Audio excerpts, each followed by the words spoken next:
In a highly anticipated press conference, President Joe Biden addressed the nation on a range of pivotal issues, from his re-election bid amidst health concerns to global conflicts and international diplomacy. His statements offer a window into the mindset guiding his administration as he tries to convince his own people, party, and global leader that he can lead the USA again as president.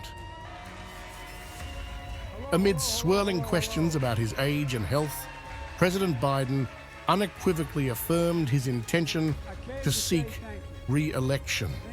His determination to continue leading stems from a deep commitment to the unfinished work of his administration. I'm determined on running, but I think it's important that I allay fears by let them see me out there. Let me see them out. For the longest time it was, Biden's not prepared to sit with us unscripted. Biden's not prepared to, anyway. And so what I'm doing is, and I've been doing, I think we've done over 20 major events, from Wisconsin to North Carolina, to demonstrate that I'm going out in the areas where we think we can win. Biden highlighted the critical issues he aims to address in a second term, underscoring the stakes involved in the upcoming election. We've got a candidate saying, promise the NRA, don't worry, I'm not going to do anything. I'm not going to do anything. You've got a Supreme Court that is what you might call the most conservative court in American history. This is ridiculous. There's so much we can do still, and I'm determined to get it done. On the question of his health, Biden offered transparency and reassurances, countering narratives questioning his capability. I've taken 3 significant and intense neurological exams by a neurologist. In each case, as recently as February. And they say I'm in good shape, okay? Although I do have a little problem with my left foot, but I'm good. I'm tested every single day. 3 things I'm going to do. Turning to the fraught Middle East, Biden expressed frustration with Israel's hard-right government while emphasizing his administration's efforts to broker peace in the region. For months, the United States has been working to secure a ceasefire in Gaza, to bring the hostages home, to create a path for peace and stability in the Middle East. And I'm determined to get this deal done and bring an end to this war, which should end now. Biden's long-standing support for Israel comes with a critical perspective on the current Israeli leadership, reflecting the delicate balance he aims to maintain in U.S. foreign policy. I know Israel well, and I support Israel. But this war cabinet is one of the most conservative war cabinets in the history of Israel. And there's no ultimate answer other than a 2-state solution here. Acknowledging setbacks, Biden underscored the challenges and complexities of diplomacy in the region. I've been disappointed that some of the things that I've put forward have not succeeded as well, like the port we attached from Cyprus. I was hopeful that would be more successful. But that's why when I went to Israel, everything I said to the Israelis, and I met with the war cabinet and with Bibi, don't make the same mistake America made after bin Laden. Addressing the ongoing war in Ukraine, Biden provided a sobering assessment of Russia's losses and the broader implications for global security. They've caused horrible damage and loss of life, but they've also lost over 350,000 troops.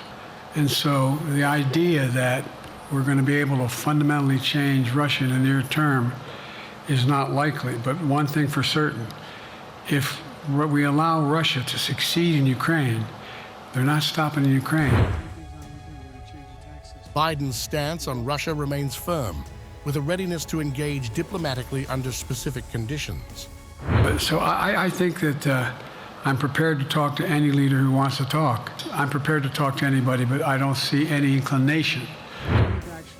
Biden also addressed the intricate dynamics of U.S.-China relations, criticizing Beijing's support for Russia and emphasizing the economic repercussions.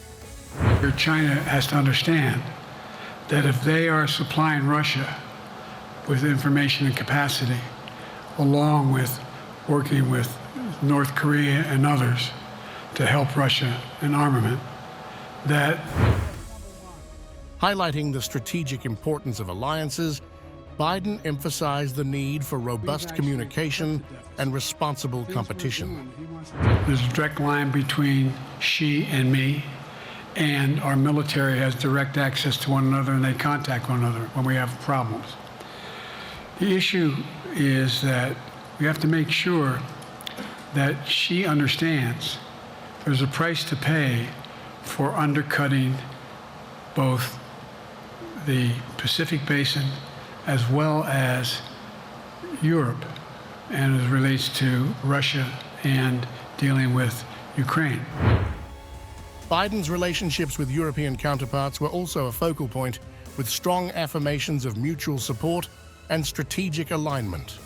During the week of this summit, several heads of states made it a point in their statements to thank the United States and to thank me personally for all that NATO has achieved. NATO is not only stronger, NATO is bigger, because we led the charge to bring in Finland and Sweden into the alliance, and it makes a gigantic difference. His confidence in his leadership capabilities was evident as he discussed the importance of unity and collective strength in facing global challenges. What I can say is, I think I'm the best qualified person to do the job, to make sure that Ukraine does not fall, that Ukraine succeeds, that the European alliance stays strong. You may recall, no one was talking about Finland joining NATO. I remember talking to Putin right after we got elected in Geneva, and he was talking about what we should do. We couldn't be in Eastern Europe, et cetera. And I said, you're looking for the Finlandization of Ukraine, as you're going to get the NATOization of Finland. Biden highlighted the significance of NATO's expansion and the coalition-building efforts that have fortified global security. The people of Finland decided they had to be part of NATO, to agree to the expansion. But it expanded, and we're a hell of a lot stronger because of it. Responding to critics and addressing concerns about his political future, Biden launched a direct attack on former President Donald Trump, contrasting their records and visions for America. I've not had any of my European allies come up to me and say, Joe, don't run. What I hear them say is, you've got to win. You can't let this guy come forward. He'd be a disaster. It'd be a disaster.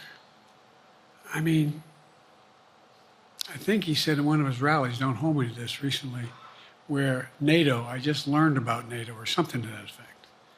Foreign policy has never been his strong point. And he seems to have an affinity to people who are authoritarian. Biden's critique of Trump extended to his foreign policy missteps and the dangers of his potential return to power. Meanwhile, my predecessor has made it clear he has no commitment to NATO. He's made it clear that he would feel no obligation to honor Article 5. He's already told Putin, and I quote, do whatever the hell you want. In fact, the day after Putin invaded Ukraine, here's what he said. It was genius. It was wonderful. Some of you forgot that, but that's exactly what he said. Highlighting his own qualifications, Biden emphasized his administration's successes and his vision for the future. Although he fumbled here again and referred to his Vice President Kamala Harris as Vice President Trump. This moment was quickly picked up by social media and went viral, only to embolden the health concerns being raised. Look, I wouldn't have picked Vice President Trump to be Vice President, but I think she was not qualified to be President. So let's start there. Number one. What I can say is, I think I'm the best qualified person to do the job, to make sure that Ukraine does not fall, that Ukraine succeeds, that the European alliance stays strong. You may recall, no one was talking about Finland joining NATO. I remember talking to Putin right after we got elected in Geneva, and he was talking about what we should do. We couldn't be in Eastern Europe, et cetera. And I said, you're looking for the Finlandization of Ukraine. I said, you're going to get the NATOization of Finland. Reflecting on his presidency, Biden emphasized that his drive is not about personal legacy, but about completing the mission he started. I'm not in this for my legacy. I'm in this to complete the job I started. The way to build this economy is from the middle out and the bottom up. In response to calls for him to step aside, Biden remained resolute, pointing to his administration's successes and the path forward. We're making the world safer and stronger because we have to deal with the new arrangement that exists in the world. The Cold War is over. The post-war era is over. What is going to replace it? And I respectfully suggest I have a pretty good idea what that should be. I've convinced a lot of people to follow it. President Joe Biden's press conference offered a comprehensive overview of his administration's vision and achievements. As he navigates an increasingly complex global stage, a growing chorus to pull out from the race, and an aggressive challenger, Donald Trump, who is not leaving any chance to pin Biden down. Because of union labor.